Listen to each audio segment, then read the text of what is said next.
신년 특별 새벽 기도의 네 번째 날입니다. 다 하나님의 영광을 위하여 하라라는 주제 아래 우리가 날마다 한 가지 주제들을 정해서 하나님 앞에 어떻게 하나님의 영광을 구해야 할 것인가 말씀을 나누고 있습니다. 기도를 통하여, 예배를 통하여, 헌신을 통하여, 말씀을 통하여, 전도를 통하여 다 하나님의 영광을 위하여 하라라고 우리가 말씀받고 있는데, 성도님들 어떠십니까? 서부교회에 주신 이 비전의 말씀, 하나님께서 담임 목사님을 통하여서 주신 말씀인데요, 이 기도, 예배, 헌신, 또 말씀, 전도, 이것들을 통하여서 하나님 앞에 나아간다는 것, 하나님의 영광을 구한다는 것, 한편 예수 그리스도를 우리의 구주요 또 주인으로 모시고 있는 성도라면, 진정한 성도라면 친숙하고 익숙한 것들일 것입니다. 우리 신앙생활이 실제로 고동되고 역동할 수 있도록 움직이도록 활력을 주는 것들 아니겠습니까? 그러나 하나님 앞에 정직하게 우리 자신을 돌아볼 때 어떻습니까? 익숙하고 친숙한 것들이지만 우리가 하나님 앞에 인정할 수밖에 없는 사실이 있지요. 기도, 예배, 헌신, 말씀, 전도, 그 어느 것 하나 실상 우리가 주도하지 못하는 것들이다라는 것입니다. 성령께서 감동 주셔서 우리 마음 가운데 우리 마음을 움직여 주시고 감동하실 때 하나님, 성령을 따라서 우리가 참여하고 따라 나가는 것들 아니겠습니까?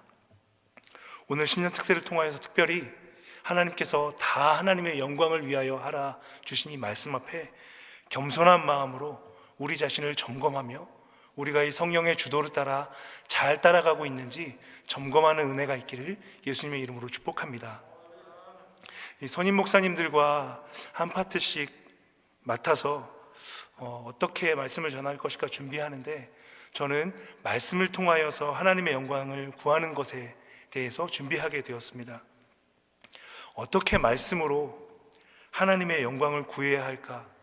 2022년 우리 교회 주제와 연관하여서 묵상하다가 오늘 본문에 세례 요한의 대화하는 장면들이 떠올랐습니다. 성도 여러분, 세례 요한 하면 우리에게 먼저 떠오르는 사실들이 있습니다. 세례 요한은 어떤 사람이었습니까? 광야에서 머물던 사람이죠. 요단강가에서 이 회개의 세례를 베풀었고요. 또 분봉왕 헤롯의 동생 빌립이 그 아내를 취하자 이를 지적하다가 또 옥고를 치르게 됩니다. 끝내 비참하게 순교를 당하는데도 그 옥고에서 나갈 것을 구하지 않았던 강직한 믿음의 사람입니다. 그런데 여러분, 오늘 본문 속에는 이 세례 요한이 어떻게 하나님의 말씀으로 하나님의 영광을 구했는지 우리에게 실천적으로 교훈을 주는 모범 두 가지가 나옵니다. 오늘 새벽에는 2022년 새해에 모든 것을 하나님의 영광을 위해 함께 하겠다라고 고백한 서부장로교회 모든 성도님들께 세례 요한이 우리에게 실천적으로 교훈해 주는 신앙의 본 두 가지가 회복되는 은혜가 함께 하시기를 예수님의 이름으로 축복합니다. 여러분, 말씀을 통해 하나님의 영광을 구한 세례 요한의 모범 첫 번째는요, 그는 오만한 자들의 자리에 앉지 않았다라는 점입니다. 세례 요한이 가르쳐주는 첫 번째 모범, 오만한 자들의 자리에 앉지 않았다. 오늘 본문 20절 22절입니다. 요한이 드러내어 말하고 숨기지 아니하니 드러내어 하는 말이 나는 그리스도가 아니라 한데 또 묻되 그러면 누구냐? 네가 엘리야냐 이르되 나는 아니라. 또 묻되 네가 그 선지자냐? 대답하되 아니라. 또 말하되 누구냐? 우리를 보낸 이들에게 대답하게 하라. 너는 내게 대하여 무엇이라 하느냐? 성도 여러분, 이 대화가 어떻게 느껴지십니까? 제사장들과 레위인들은 지금 당신 뭔데? 라고 무시하듯 세례 요한에게 질문하고 도전하고 있습니다. 이에 세례 요한은 어떻게 대응하고 있습니까? 요한은 세 번의 자기 부인 나는 아닙니다로 대답하고 있습니다. 요한은 나는 그리스도도 아니요 엘리야도 아니요 모세가 예언한 그 선지자도 아닙니다 라고 답합니다. 성도 여러분, 어떻습니까? 세례 요한의 이 말이 맞는 말입니까? 요한은 정말 엘리야가 아닌가요? 여러분, 예수님은 요한을 선지자보다 나은 자요 여인이 낳은 자 중에 가장 위대한 자라고 높여주셨습니다. 또 마태복음 11장 14절을 보면 만일 너희가 즐겨 받을진대 오리라 한 엘리야가 곧 이 사람이다 라고 예수님은 분명하게 말씀하셨습니다. 무슨 뜻입니까? 요한은 분명 말라기 4장이 예언한 바 하나님께서 보내시겠다라고 하신 엘리야가 맞습니다. 그러나 이렇게 요한은 자기 자신 이 사실을 부인하고 있는 것입니다. 그런데 여러분, 요한의 자기 부인은 이 정도에서 끝나지 않습니다. 그는 자신의 사회적이고 태생적인 지위 또한 부인합니다. 누가복음 1장 5절을 보면 세례 요한의 아버지 사가랴를 소개하는 부분이 나오는데요, 유대 왕 헤롯 때 아비야 반열의 제사장이었다라고 나옵니다. 여러분, 역대상 24장을 보면 24개의 반열의 제사장 가문을 소개하는 부분이 나옵니다. 아비야는 8번째 반열의 제사장 가문이었습니다. 쉽게 말해서 세례 요한은 제사장 족장들 중에서도 지도자 가문에 속한 권세가 가문의 사람이었습니다. 그런데 지금 바리새인들이 보낸 제사장들과 레위인들의 이 무례한 질문 앞에서도 전혀 자신의 사회적 권세와 지위들 또한 드러내지 않고 있는 것입니다. 사랑하는 성도 여러분, 무엇이 세례 요한을 이런 자기 부인의 자리로 이끈 것일까요? 저는 이 부분을 묵상하며 제 자신의 부끄러운 모습들이 많이 떠올랐습니다. 저는 20대 초반에 예수님을 영접한 1대 신앙이라 모태 신앙인 친구들이나 2대, 3대째 신앙을 전수받아 이어가고 있는 분들을 뵐 때면 항상 제 신앙에 부족함을 느끼곤 했습니다. 그러나 시간이 22년 정도 지났습니다. 은혜로 하나님의 부름을 받아 신학을 공부하게 됐고 어느덧 성경을 좀 많이 아는 위치에 이르렀습니다. 더욱이 이제는 성경을 가르치고 목양하는 목사 직분을 감당하고 있습니다. 그러자 제 속에서 기회만 되면 스물스물 올라오는 교만한 마음이 있습니다. 내가 누군데, 나는 신학을 했는데, 그 성경 말씀은 그런 뜻이 아닌데, 이런 마음들이 기회만 틈타면 제 속에서 일어납니다. 사랑하는 성도 여러분, 이게 저 혼자만의 일입니까? 이민교회를 위시하여 한국교회의 말씀 사랑은 전 세계적으로도 유별납니다. 한국교회만큼 말씀을 사랑하고 암송하는 교회는 없을 것입니다. 그러나 저는 말씀을 받는 태도라는 측면, 하나님께서 주시는 그 말씀을 받는 태도라는 측면에서 한국교회 성도들의 신앙의 자리가 진심으로 걱정됩니다. 성도 여러분, 우리들은 오늘 하나님의 말씀을 받을 때 어떤 자리에 서 있습니까? 영광의 말씀의 임재 앞에 사로잡혀서 내 모든 것들, 내 모든 사회적 지위와 권세, 그 모든 것들을 부인하며 오직 하나님께서 내게 맡기신 사명에 충성하는 자리, 그 세례 요한의 자리에 서 있습니까? 아니면 모세의 자리, 하나님께서 일부러 우상 숭배할까봐 치우신 자리인데요, 모세의 자리에 앉아 말씀을 판단하며 세례 요한, 아니 예수님까지도 판단하고 너는 누구냐라고 하는 교만한 권세의 자리에 앉아 있습니까? 하나님께서 이스라엘을 반드시 축복하시겠다고 약속하고 주신 말씀이 있습니다. 시편 1편 1절 말씀입니다. 복 있는 사람은 악인들의 꾀를 따르지 아니하며 죄인들의 길에 서지 아니하며 오만한 자들의 자리에 앉지 않는다. 사랑하는 성도 여러분, 오늘 말씀을 통하여 하나님의 영광을 구하라, 2022년 서부장로교회를 향하여 하나님께서 말씀하신 말씀인데요, 이 말씀 앞에 우리가 선 곳이 진리의 말씀 앞에 굴복하며 자기를 쳐서 복종하고 또 자기를 부인하는 자리인지, 아니면 하나님께서 일부러 치우신 모세의 자리, 말씀을 판단하고 재단하는 자리는 아닌지 스스로 점검하며 회개하는 은혜가 있기를 예수님의 이름으로 축복합니다. 두 번째로 말씀을 통해서 하나님의 영광을 구한 세례 요한의 모범입니다. 증언하는 자로 말씀을 살아내는 삶입니다. 성도 여러분, 오늘 본문 1장 15절에 보면 요한이 그에 대하여 증언하여 외쳐 이르되 라고 나와 있고요, 또 누가복음 오늘 본문 1장 19절에도 보시면 요한의 증언이 이러하니라 하고 이 증언이라는 단어가 반복되고 있는 것이 보이실 것입니다. 여러분, 사도 요한은 요한복음 1장에서 6번이나 이 증언이라는 단어로 세례 요한의 사역을 강조하고 있습니다. 여러분, 요한복음에서 우리가 특별히 이 단어 증언에 주목해야 합니다. 왜냐하면 증언은 사복음서 중에서 유일하게 이 요한복음만이 예수님께서 하시는 사역으로 강조하고 있는 단어이기 때문입니다.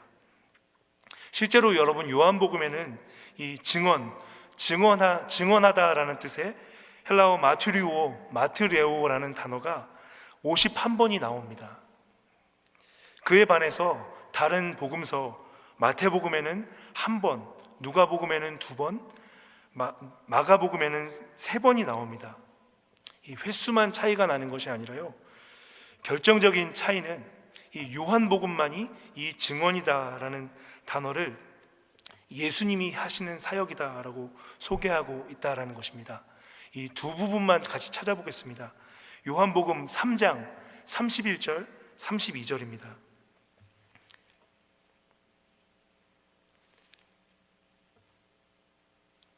여러분, 요한복음 3장 31절 32절에 보면 세례 요한이 예수님의 사역을 증언이었다라고 설명하고 있습니다. 읽어드립니다. 위로부터 오시는 이는 만물 위에 계시고 땅에서 난 이는 땅에 속하여 땅에 속한 것을 말하느니라. 하늘로부터 오시는 이는 만물 위에 계시나니 그가 친히 보고 들은 것을 증언하되 그의 증언을 받는 자가 없도다. 아멘. 여러분, 또 5장을 보시면 이번엔 예수님께서 세례 요한의 증언 사역을 언급하시면서 예수님 당신께서는 더 큰 증거가 있다라고 직접 예수님께서 말씀하십니다. 요한복음 5장 33절과 36절입니다. 5장 33절 36절입니다. 있습니다. 너희가 요한에게 사람을 보내매 요한이 진리에 대하여 증언하였느니라. 36절입니다. 내게는 요한의 증거보다 더 큰 증거가 있으니 아버지께서 내게 주사 이루게 하시는 역사, 곧 내가 하는 그 역사가 아버지께서 나를 보내신 것을 나를 위하여 증언하는 것이니. 아멘.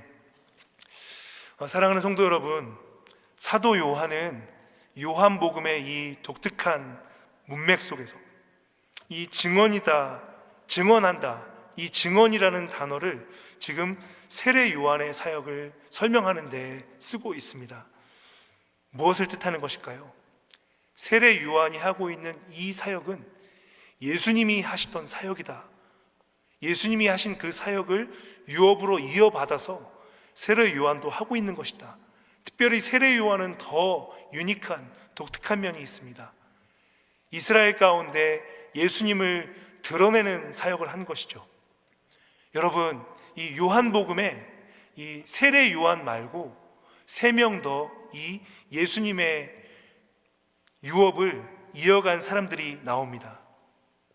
딱 한 번 나오고 있는 요한복음 4장의 수가성 여인입니다. 요한복음 4장에 보면 수가성 여인도 예수님을 만나 변화된 이후 마을로 다시 돌아가서 증언을 합니다. 내가 행한 모든 일을 내게 와서 말한 사람을 보라, 이는 그리스도가 아니냐라고 하면서 예수님의 이 증언 사역을 이어가는 수가성 사마리아 여인의 모습을 볼 수가 있고요. 또 5장 39절에 보면 사람이 아닌 성경이 증언한다라고 이야기하고 있습니다. 또 요한복음 21장 24절에 보면요, 오늘 요한복음의 저자인 사도 요한 본인 또한 증언한다라고 이야기하고 있습니다. 사랑하는 성도 여러분, 2022년 우리가 다 하나님의 영광을 위하여서 살아내고 모든 것을 행하되 말씀을 통하여서 하나님의 영광을 구할 때 우리가 세례 요한을 통하여서 회복하고 배워야 할 것, 증언하는 태도입니다. 증언하는 것, 예수님께서 행하신 그 일을 나도 행한다라는 것을 우리가 기억하면서 말씀 앞에 증언하는 태도로, 말씀을 살아내는 태도로 살아가는 것이죠. 말씀을 맺겠습니다. 오늘 세례 요한을 통하여서 두 가지 본을 나누었습니다. 말씀 앞에 하나님께서 특별히 세례 요한에게 말씀이 육신이 되어 우리 가운데 거하심에 우리가 그 영광을 보니 아버지의 독생자의 영광이요 은혜와 진리가 충만하더라. 사도 요한도 보았고 세례 요한도 보았고 이 육신이 되신 예수 그리스도, 이 예수 그리스도를 증언하는 사역을 맡기셨습니다. 이 증언하는 사역 가운데 특별히 세례 요한은 오만한 자리, 당대 바리새인들과 같이 모세의 자리에 앉아서 말씀을 지성적으로만 분별하고 판별하고 하면서 판단하는 자리에 있지 않았습니다. 세례 요한은 자신을 낮추어 자신의 모든 것들을 부인하고 비워내면서 말씀을 증언하는 사역 자체, 이사야가 예언한 바 나는 광야에서 외치는 자의 소리일 뿐입니다 라고 하면서 사명에 집중하면서 자기를 부인하는 겸손한 자리에 처했습니다. 두 번째, 예수님께서 하신 그 사역을 이어갔습니다. 증언하는 사역, 그 자신의 모든 삶을 통하여서 말씀을 증언하는 것에 집중하는 삶으로 그 생을 마감하였습니다. 사랑하는 성도 여러분, 오늘 특별히 2022년 우리 교회의 사명 앞에 말씀을 통하여 우리가 이 모든 것을 하나님의 영광을 위하여서 행하는 이 사명 앞에 오늘 우리가 말씀을 어떻게 대하고 있는지 우리의 말씀의 태도를 점검하는 은혜가 있기를 축복합니다. 특별히 여러분, 한국교회 이 말씀 사랑과 관련하여서 우리가 평양 대부흥 운동도 그렇고 한국에 하나님께서 허락하신 모든 부흥 운동에 그 원동력과 중심에는 이 사경회 전통이 있다는 것을 알고 계실 것입니다. 말씀을 특심하여 사랑했었던 사경회 전통이죠. 그러나 이 평양 대부흥 운동, 이 사경회 전통의 모체가 되고 진정한 원동력이 되었다라고 하는 것은 모든 한국교회 학자들이 동의하고 있는 건데요, 원산 대부흥 운동에서 시작되었다라고 말씀하고 있습니다. 원산 대부흥 운동의 그 부흥의 원동력은 이 캐나다 토론토 대학 의과대학을 졸업하신 이 하디 선교사님이 말씀 앞에 자기 자신을 통해 자복하고 회개하는 곳에서부터 시작된 것입니다. 하디 선교사님은 원래 이 원산 쪽에서 사역을 하시면서 자기 자신 영국의 시민권자였고 이 교만한 마음들이 있었습니다. 하나님의 선교로 이 한국 땅에 있었지만 이